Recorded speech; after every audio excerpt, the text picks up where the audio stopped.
Oi, gente! Bem-vindos de volta! Para quem não me conhece, eu sou Ana Carolina Praça, eu sou psicóloga, atualmente atuando somente na área escolar e hoje vim aqui falar um pouquinho e de forma breve sobre o uso de medicamentos por crianças com desenvolvimento atípico.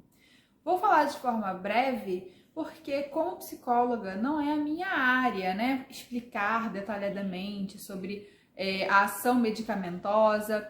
Então, o que eu vou falar é a partir da perspectiva da psicologia, que no meu caso é um viés mais comportamental, a forma de olhar o comportamento da criança e o uso de medicações ou não, no caso das crianças com desenvolvimento atípico.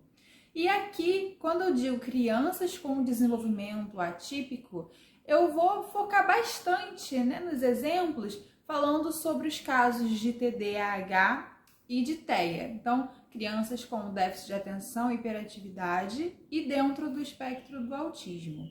Vou focar nesses dois casos somente na hora de dar os exemplos, mas as explicações podem encaixar em vários outros casos, em vários outros diagnósticos.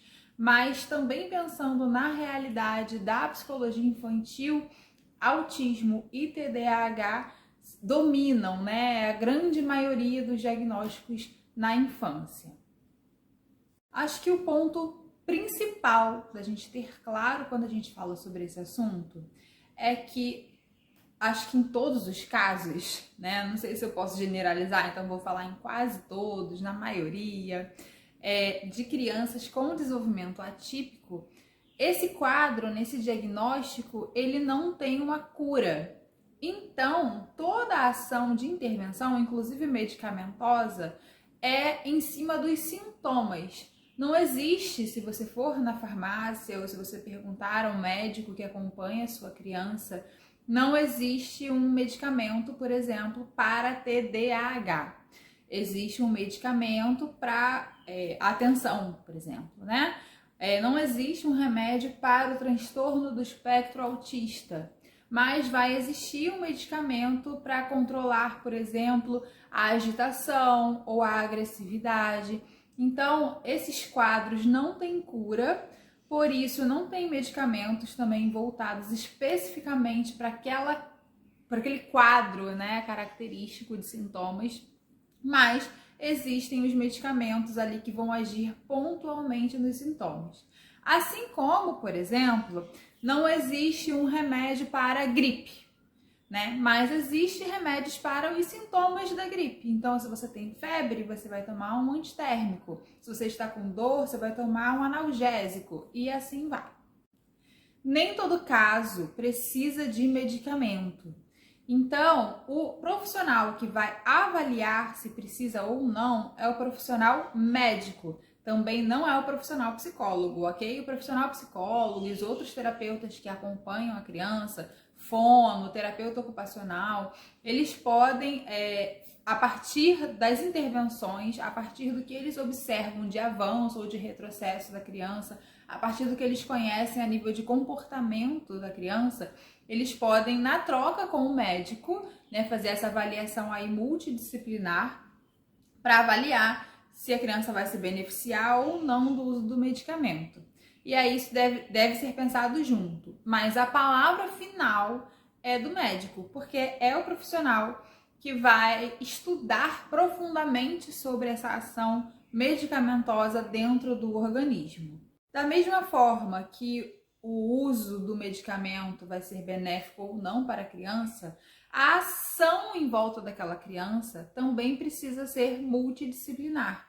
O medicamento, ele vai agir quimicamente dentro do organismo da criança. Então, por exemplo, uma criança que tem TDAH, que é hiperativa, que é muito agitada, ou até mesmo uma criança com autismo, que tem o comportamento mais agitado, enfim, ela vai tomar um medicamento que vai ajudar a dar uma acalmada, digamos assim, no comportamento. Mas isso não vai ensinar a criança um novo repertório de comportamento.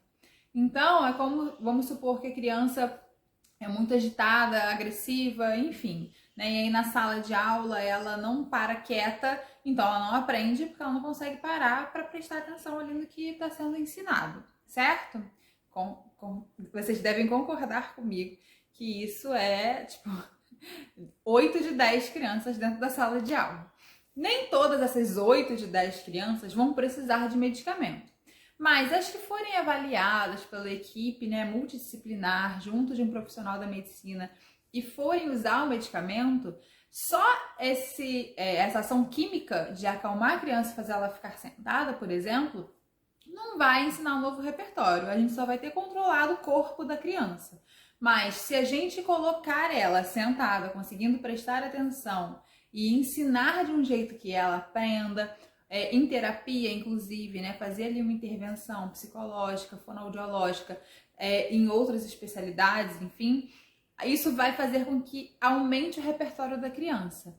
Então, é como se o medicamento quimicamente agisse para dar uma acalmada, aumentar o foco de atenção, o tempo de atenção, mas são os outros profissionais envolvidos que vão inserir ali, ensinar repertório, aumentar esse repertório.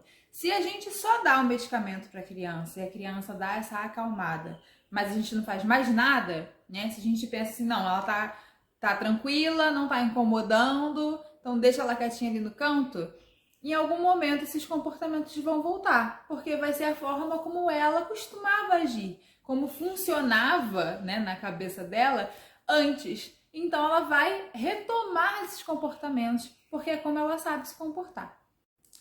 Bom, me conta aqui embaixo se ficou alguma outra dúvida, se for algo que eu consiga responder, se for da minha área, eu vou respondendo, a gente vai trocando, ou me siga lá no meu Instagram, @psi.anacarolinapraca, que a gente vai conversando ali diariamente, todo dia tem post novo lá para vocês. Um beijo e até o próximo vídeo.